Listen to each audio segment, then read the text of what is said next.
Some people you will allow to unnerve you. And you wonder, what's wrong with me? I'm not crazy. That's why you've got to learn to make a conscious, deliberate, determined effort to stand up inside yourself. Working on yourself, watching that inner dialogue, it will determine the quality of your life. Realists are not afraid to look at the harsh circumstances of life.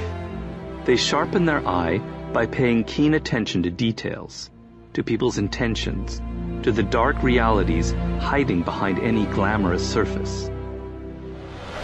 And you've got to learn how to tune out the critics outside and the critic inside.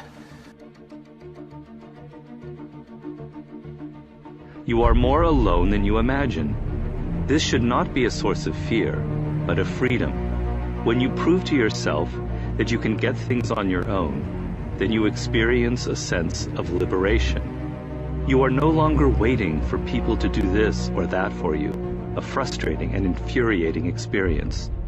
You have confidence that you can manage any adverse situation on your own.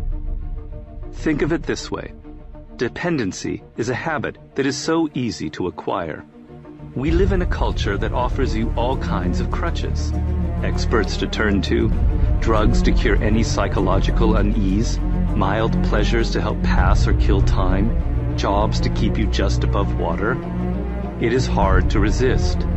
But once you give in, it is like a prison you enter that you cannot ever leave.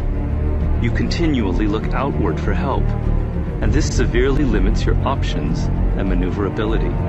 When the time comes, as it inevitably does, when you must make an important decision, you have nothing inside of yourself to depend on. But in the end, the most important thing is, what's the purpose of your life? Why are you here? You got to jump. You got to take that gift that's packed away on your back.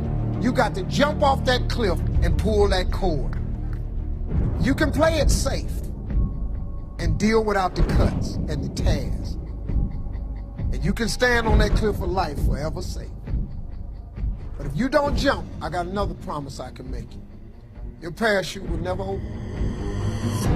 You'll never know. You're gonna take a beat, you're gonna take this, you're gonna get knocked out, you're gonna get up, but you gotta work hard. This 24 hours belongs to me. Right. And whatever I do in this 24 hours will determine where I'll be tomorrow and the next day. And I think that's what people need to focus on. Like, get off of this, I want to make 6 figures. I want to drive this car. I want to live in this house. I think what people should be focusing on is, I have 24 hours. Like, Oprah only has 24. Yeah. Bill Gates only has 24. Like, Warren Buffett only has 24 hours. And in that 24-hour period, I can either break my life or make my life. True wins, true losses, true life. I just realized that if you say it to yourself and you look yourself in the eye and look yourself in the mirror and truly, truly believe that not a man alive can beat you, then that is the way it is. And putting it out there for the world to see and then going out and doing it. There's no better feeling in the world than that. And it's as easy as that. Say what you're gonna do and go and do it. So listen to me, there are those of you saying, I want to be a millionaire, I want to be the best at this company, right? But your value system says you believe in sleep more than you believe in grinding. Your value system says you are a consumer and not a producer. That you're spending more money than you're making. Why? Because you're a consumer, but you're reading all the books and you're saying everything the books are saying, but those books are not in alignment with your values. And if you're going to go to the next level, your values are going to have to change.